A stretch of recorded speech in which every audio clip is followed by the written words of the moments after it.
Nimeambiwa na wabunge wenu hapa, we had committed 2.5 billion katika ile mpango tulikuwa naye ya maji ya hapa Wajir. Lakini program hiyo ilikwama kwa sababu ile feasibility study ilifanyika ikaharibika. Sasa tumekubaliana, nikirudi hapa Januari kwanza tunakuja tumewapatia milioni 550 ya mambo ya sewage system ya town hii. Hii town yenu ya Wajir. Contractor nitakuja naye Januari ya kupanga mambo ya sewage system. Alafu hiyo ya maji tumekubaliana na governor na wale viongozi wengine ya kwamba hiyo project ya maji vile ilikuwa imepangwa lazima ifanyike. Ama namna gani? So nitaongea na watu ya World Bank, niongee na wale development partners wengine ili by next year tuwe na maji ambayo itasaidia watu ya hapa Wajir. Jambo la tatu ni maneno ya stima. Maneno ya stima. Hawa viongozi wameniuliza mambo ya stima. Na mnajua wakati nilikuwa hapa tulikubaliana lazima we must have a reliable source of power in Wajir. So wameniuliza tuunganishe hii Wajir na national grid. Ndio kama tutaiunganisha na Modogashe ama tutaunganisha kupitia Moyale ama tutaiunganisha na ile power tunatoa kule Ethiopia. Mimi nishakubali na nishawaambia tayari mapema leo asubuhi Wizara ya Kawi ianze kupanga vile reliable power itapatikana katika Wajir County. Nimekubaliana na hao waheshimiwa. Mimi nitatoa nafasi katika Teachers Training College.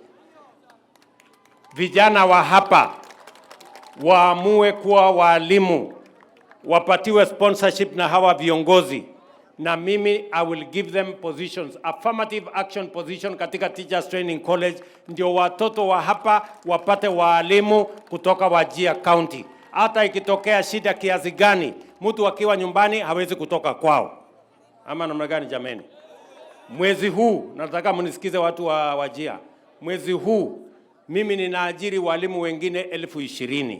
Na mimi nataka walimu kutoka hapa Wajir ni waajiri ndio wasomeshe watoto wa Wajir. Kuna walimu hapa? Hamuna? Kwani sasa nyinyi mnapenda masomo kweli? Sasa wewe unaweza kupenda masomo kiasi gani na wewe hujajitokeza kuwa mwalimu? How are you going to have teaching without teachers? You people. Na unajua hii wafugaji wengi wao wako na maringo sana. Wanasema hii kazi ya mwalimu iko na pesa kidogo, mimi sitaki hiyo. Sasa wewe ukikataa kuwa mwalimu, nani atafundisha mtoto wako? Si lazima tujitolee? Yes, teaching is a profession and is a calling. Mimi nawauliza nyinyi tutafute vijana wa kutoka hapa wakuwe walimu ndio tuweze kuhakikisha kwamba watoto wa Wajir vile watoto wa Kenya wanafundishwa hata wa Wajir hapa wanafundishwa. Going forward, it is indeed our place as a country to work together to find common ground on things that are of national interest to the Republic of Kenya. It is the reason why I am working with the former Prime Minister. It is the reason why I have reached out to the former President. It is the reason why I will reach out to all other leaders so that we can fashion a country that all of us believe in, a country that we can all have a stake in and participate in its full, in realizing our full potential as a country. We must continuously build bridges instead of erecting barriers. We must always find it to create more synergy as we move forward. And I appreciate the leadership of many other groups and teams and sections as we work together in this common project called Kenya. It is not an individual program, it's not a personal project, it is a collective effort. And I appreciate that Professor Anyang' Nyong'o is in our midst to represent the former Prime Minister, and to confirm that the former Prime Minister is somewhere in West Africa because he is our candidate for the Africa Union Commission Chair. And collectively, our support is necessary so that we can use his talent, his expertise, his knowledge to drive the African agenda, because Kenya cannot succeed if Africa fails. We need a successful Africa to have a thriving Kenya. We must continuously work together, persuade one another, even when there are misunderstandings here and there. We must continuously inform, we must continuously engage so that everybody can come on board as we implement these transformative projects, whether it is our savings culture, whether it is our education infrastructure and system, whether it is our health programs, or whether it is our infrastructure programs coming from housing to water to roads. We must all continuously work together in that space. And let me confirm to the people of this county and to the pastoralist community that I signed into law the water bill, I think 2 weeks ago, that now provides a bigger framework for matters to do with water harvesting, matters to do with water storage, as we look into the future, because to unlock the potential of our arid and semi-arid areas, water harvesting, water storage, water management is going to form a big and substantial part of unlocking the potential of this region. And that is why it is important for us to have a new policy framework and a legal regime that is going to support the process of our water management.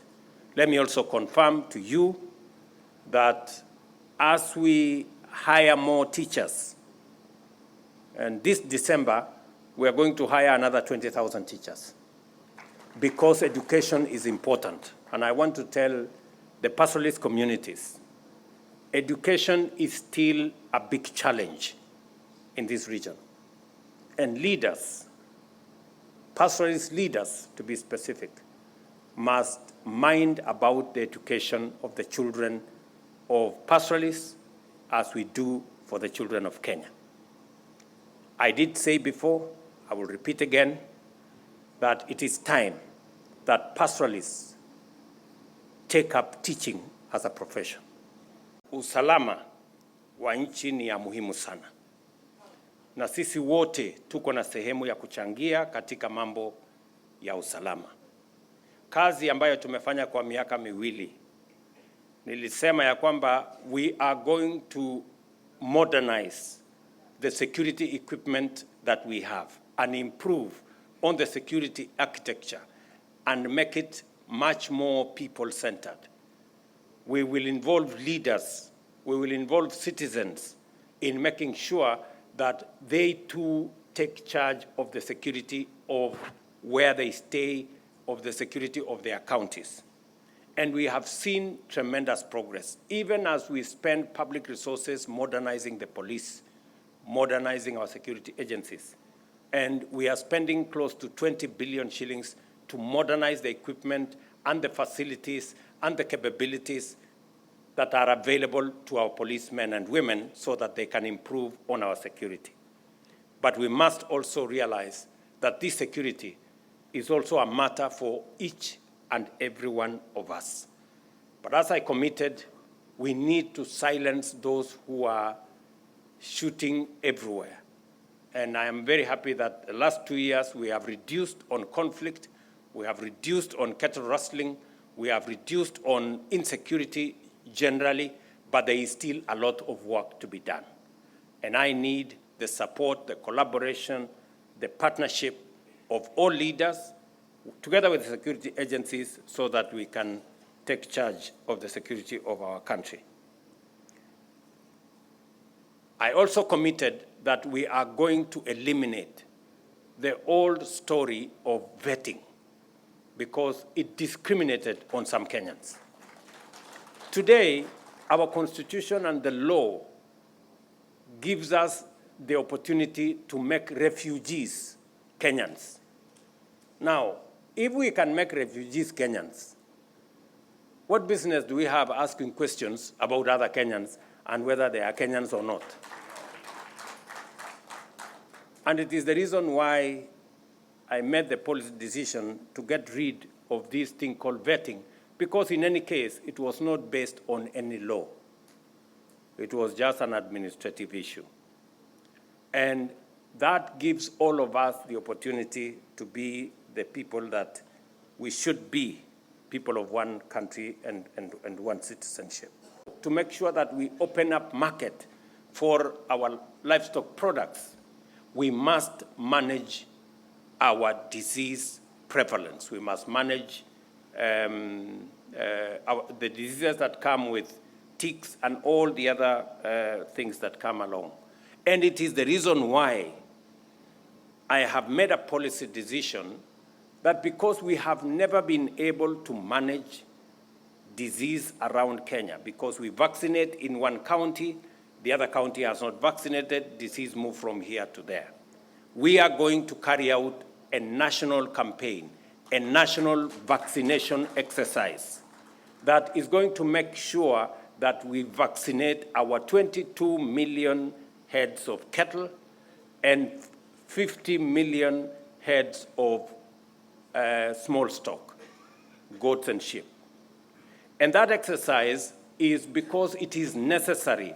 That vaccination is necessary because we want to create a disease-free country, and so that we can market our livestock products to destinations that today we have been denied access to certain destinations because of our disease control inadequacies.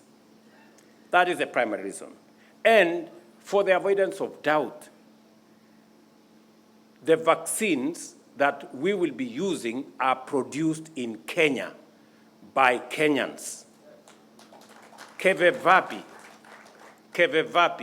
our own institution is going to produce these vaccines. We have one of the largest vaccine producers in Africa, in Kenya. Today, we are selling vaccines to other countries. And I want to tell livestock keepers, starting from myself, because among the livestock that is going to be vaccinated is my own cattle. You know? So there is an evil spirit in Kenya that is resident in some leaders. They churn out falsehood. They oppose everything for the sake of opposing.